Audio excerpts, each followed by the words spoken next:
whatever happened and is going to happen and everything else just for the next 30 minutes and create a beautiful space in our hearts and minds where we can really relish and enjoy and be with Krishna in these stories and pastimes. So let us do that by chanting one Hare Krishna mantra together. Hare Krishna, Krishna Krishna, Hare Hare, Hare Rama, Rama Rama, Hare Hare.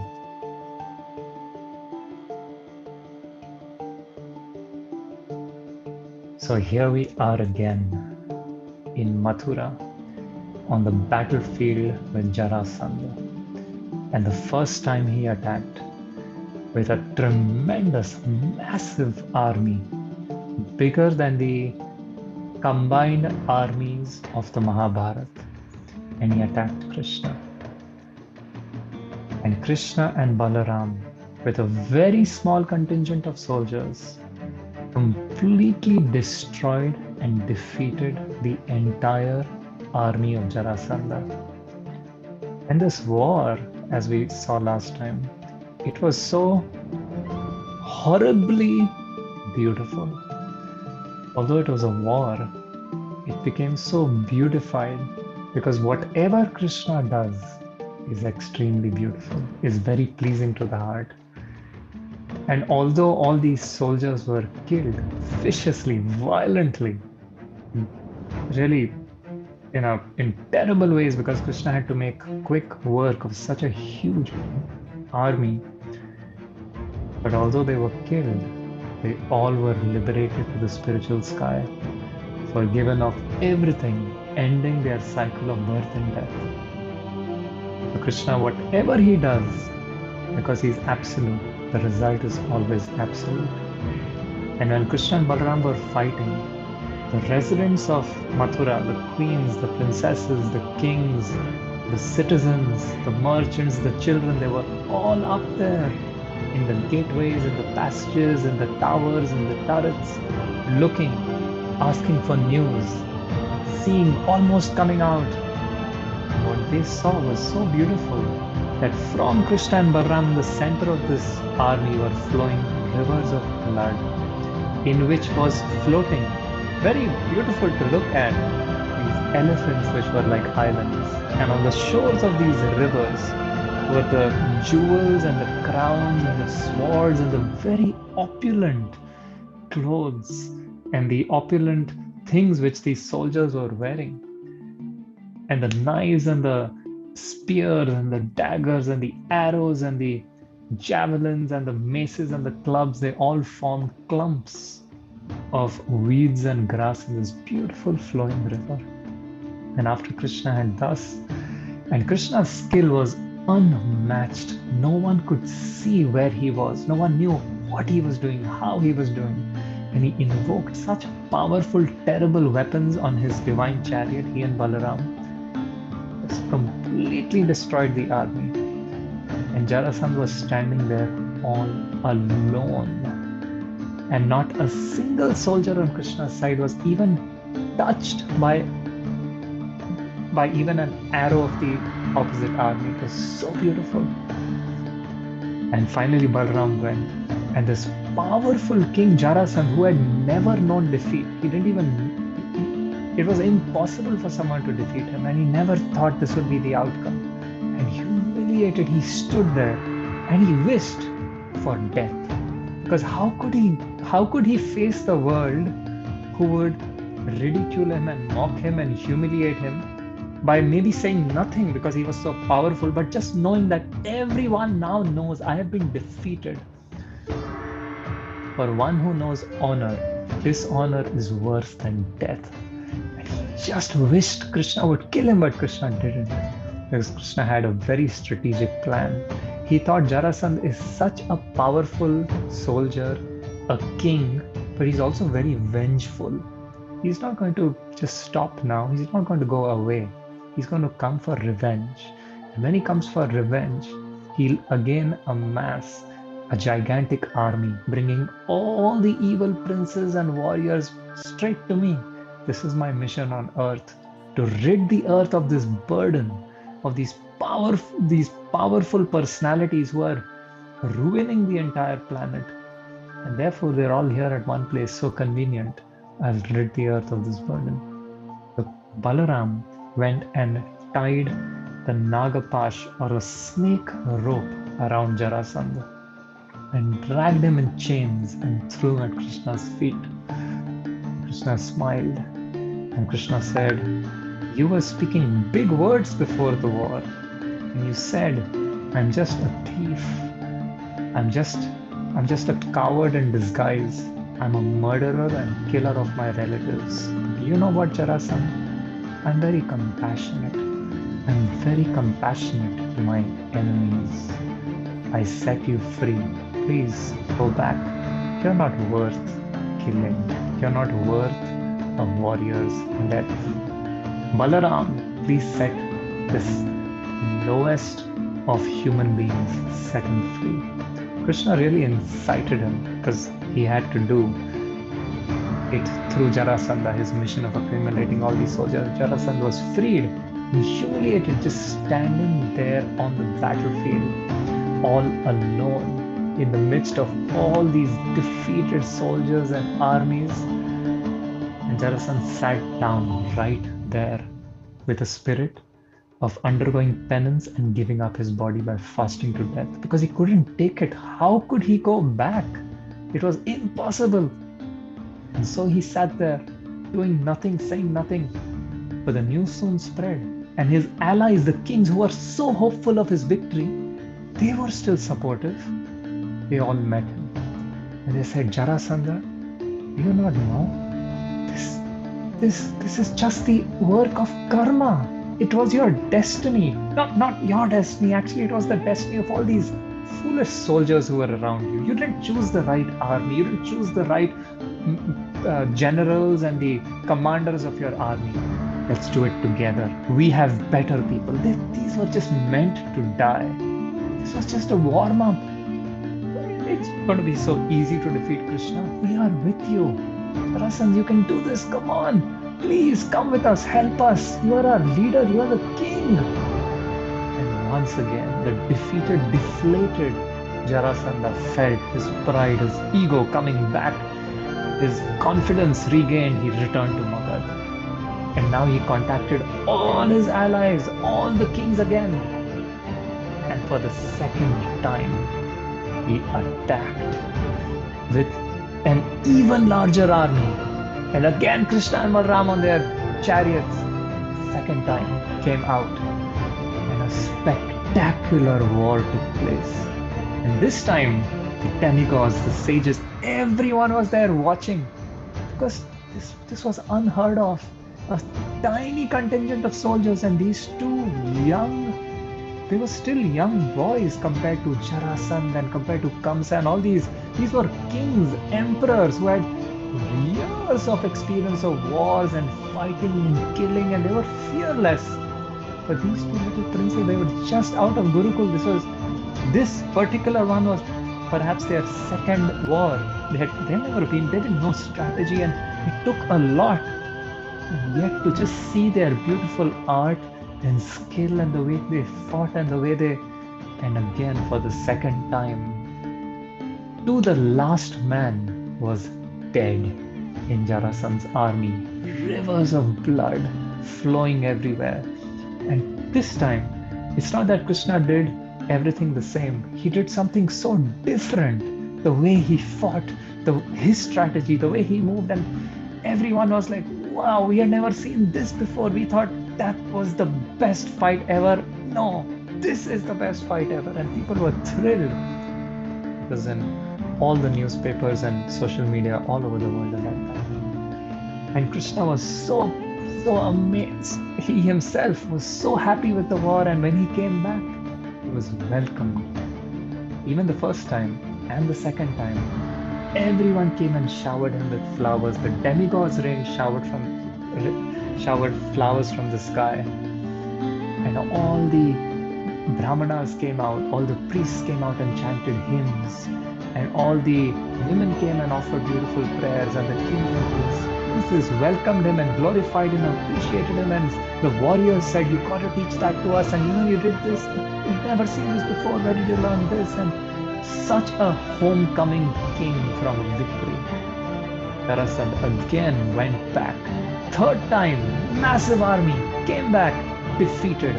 Fourth, fifth, sixth, seventh, eighth, ninth, 10th, 11th, 12th, 13th, 14th, 15th, 16th, 17 times he came with huge armies. Can you imagine? It was a massive war 17 times. And 17 times Krishna and Balaram with a small group of soldiers went out, completely defeated Jarasandha's army, sent him back alone. Bound him, insulted him, sent him back. Bound him, insulted him, sent him back. Every time something happened and something came up to keep him motivated, as was Krishna's plan.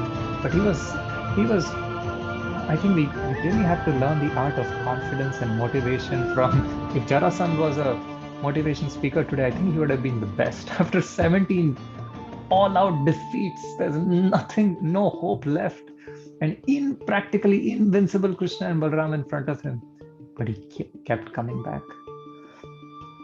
And the 17th time after he went back, he came back, the news had already reached Krishna. He is coming back for the 18th time with another massive army. But suddenly, some of the secret messengers reported something perhaps even more dangerous. Not more dangerous than Jarasandha, but the power of Shiva was coming. The power of Shiva was coming. It so happened that many years ago,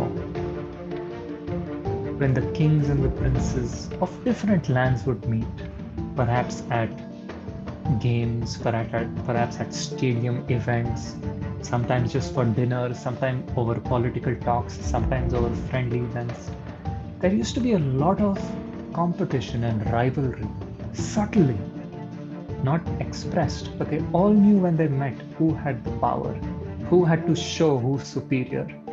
And at one time, there was this king named Gargya. And Gargya was a very powerful king, but he was insulted by his brother-in-law in an assembly of many of these princes and warriors from all over the world, and he was really insulted. And he felt so hurt. When a powerful king is insulted, it's very important that nobody else shows that they even heard it or they just let it go. But the Yadavas, the Yadu dynasty, they laughed like anything. They enjoyed the joke. They enjoyed the humiliation. And because of that, Gargya felt so hurt, so insulted in his heart. At that moment, he couldn't do anything. Sometimes, if the Kshatriyas were powerful enough, at that moment, a fight would begin. It would become a war. And they would only walk out after either killing someone or something great had to happen to stop that kind of fight. Gargya was alone. He knew he couldn't take on the Yadavas. So he went back, went towards the south. And he sat and he began penance. He knew the Yadavas and the Yadu dynasty are beyond my power. But I know whose power can really terrorize them.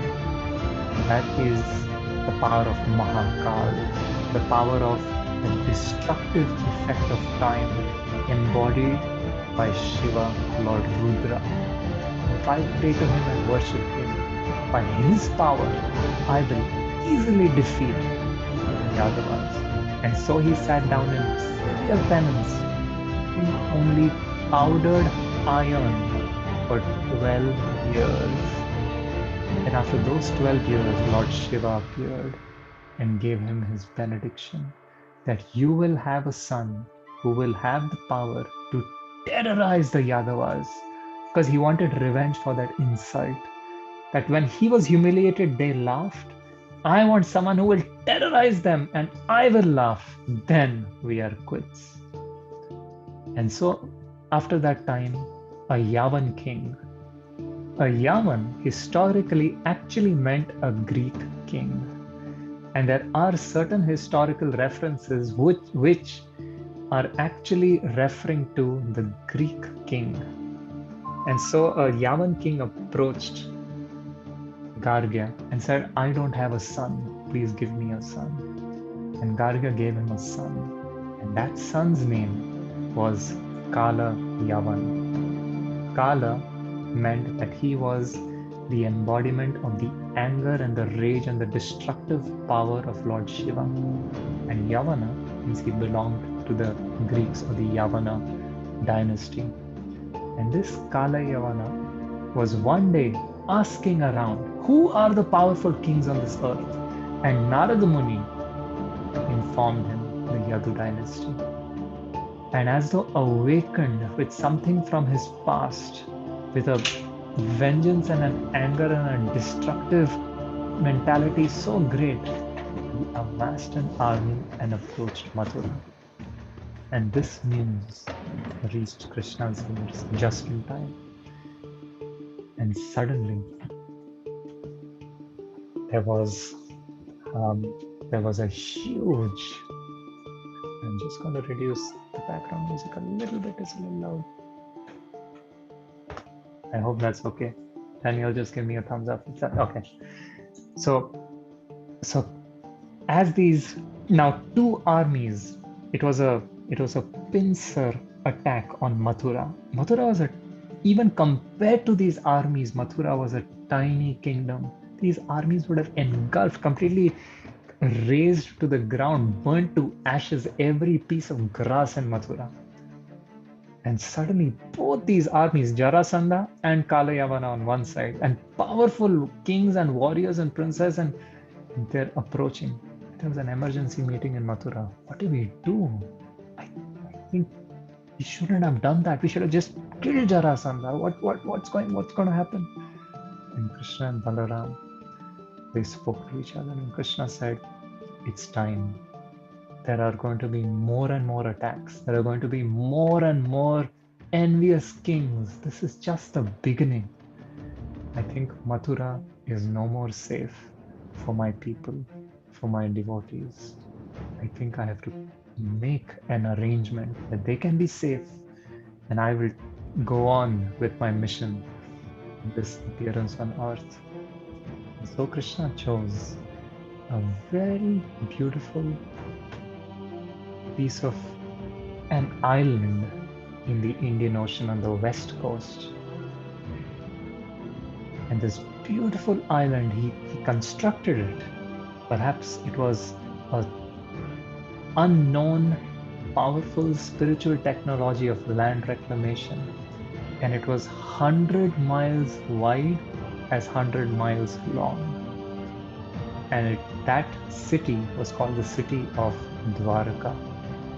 And it was the chief architect of that city was Vishwakarma, the architect of the demigods themselves.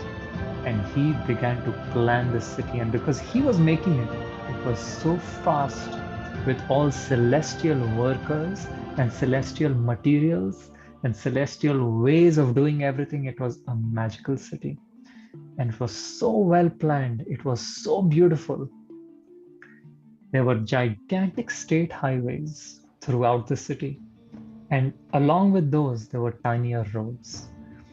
And there were huge courtyards. In those courtyards were residences. Each residence was surrounded by guard towers, treasuries, marketplaces, gardens, parks. The houses were big. Some were many-storied, some were wide, some were huge. They were all covered by gold and jeweled roofs. The surrounding roads and their sides were made of brass and copper. All the flooring was emeralds and diamonds. The pillars were corals and beautiful architectural designs. The whole city was abundant with fragrant flowers from the heavenly planets and the earthly planets.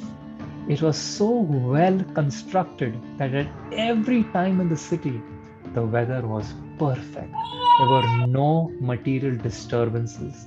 There was absolutely no, um, everything was so well made that the city felt like the most beautiful heavenly planet.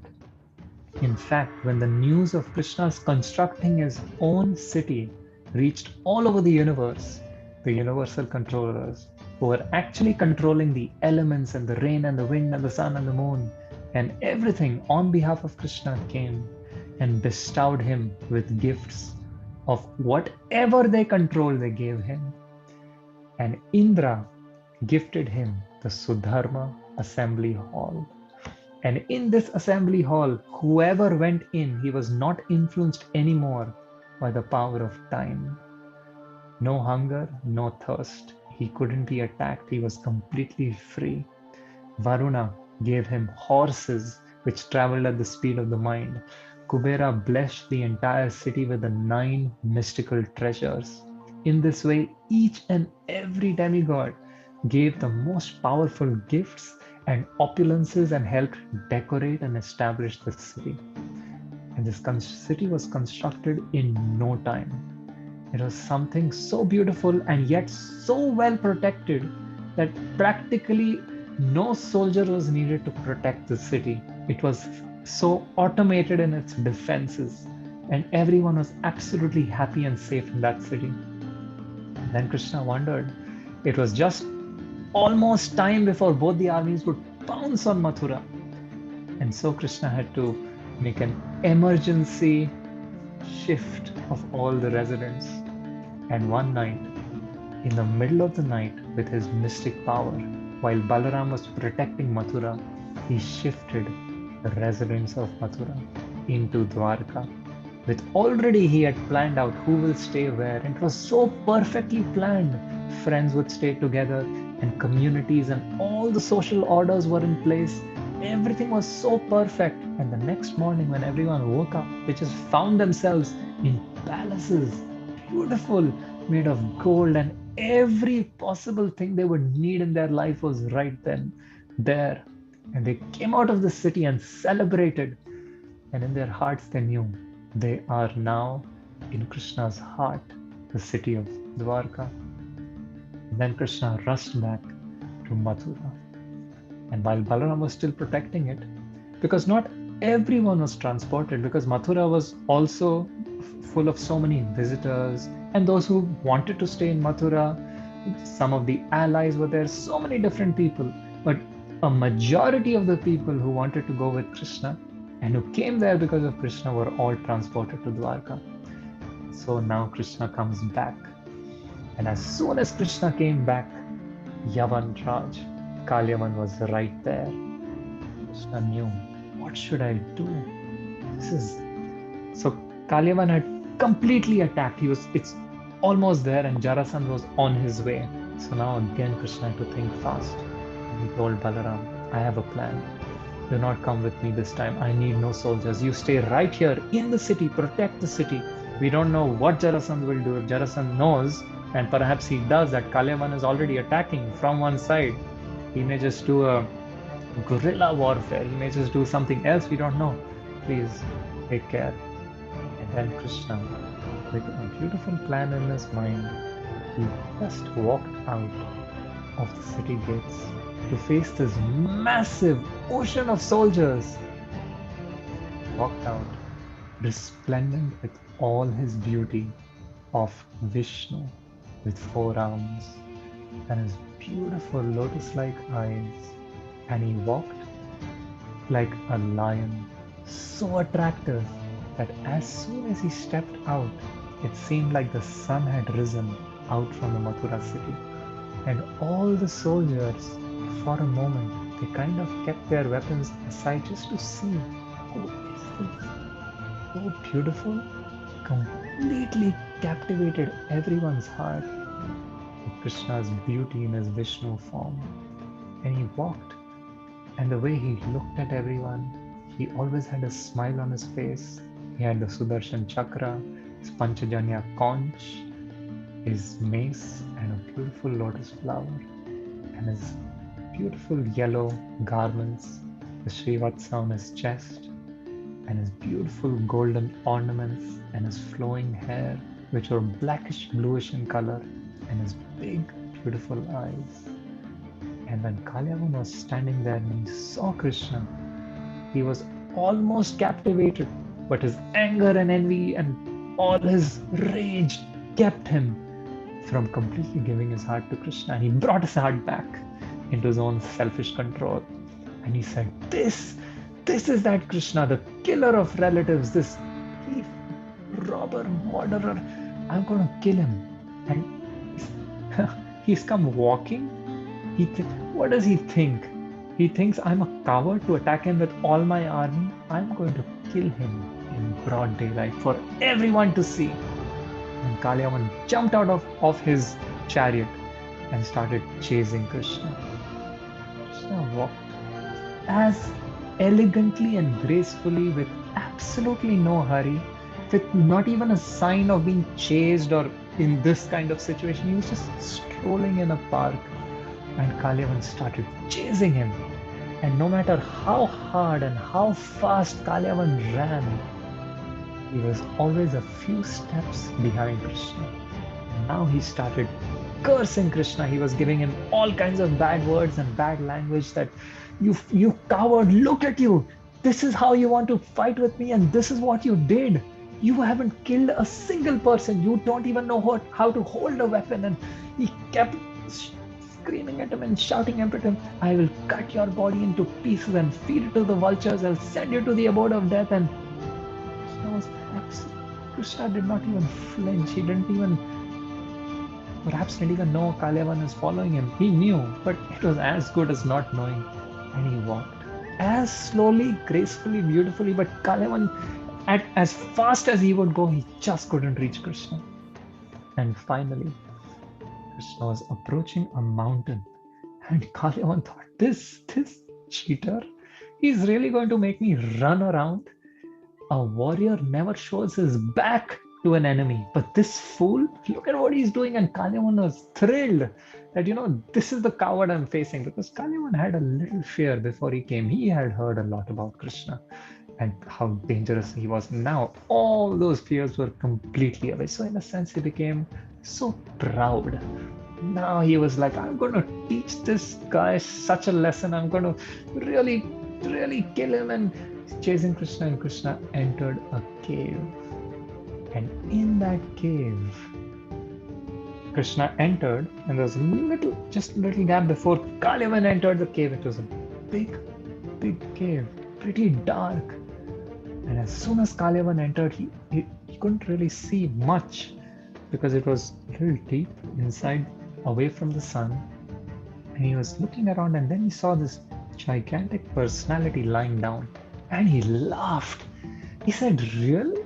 You're going to, this is your plan to, I don't know what you're thinking of doing, Krishna. Now you're going to lie down and you expect me to wait, and what do you expect? And with all his force, he kicked Krishna. Let me kick him up. I'm going to kill him, maybe without even weapons. I'm going to beat him to death. I'm going to break every bone in his body. Kicked him so hard. And when Krishna, or whoever was lying there, was kicked, suddenly that personality opened his eyes, and from his eyes came out fire. So powerful, so strong. In an instant, Kalyavana was burning. He was screaming in pain and shouting with all his power, trying to protect or defend himself. And within moments, his skin melted away. His hair, his jewels, the gold, it was just melting. That was the power of this fire. It wasn't just a flame touching his body. It was the power of years of mystic yoga just focused at one point. And finally, Kalya's bones were crackling in mid-air, crumbled completely down. This powerful person lying down now completely woke up and looked around. And then he saw Krishna, beautiful four-armed form of Krishna standing there in the corner.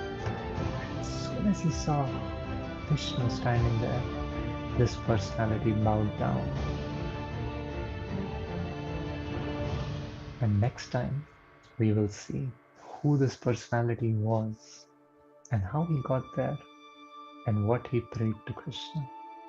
And then where Krishna will go next, where Jarasandha is still impending attack and Kalyavan's army is almost on Mathura. What's going to happen next? Thank you so much for joining. May these stories and pastimes always fill our hearts and minds. This is real entertainment, which purifies the soul, which completely, hearing Krishna's stories, we will never feel bored and we will never feel, we will actually feel satisfied at the deepest level because we are not just hearing fairy tales and stories, and we are hearing real history of God Himself, of Krishna, which is actually eternally going on always. Thank you very much. See you all on Wednesday. Hare Krishna.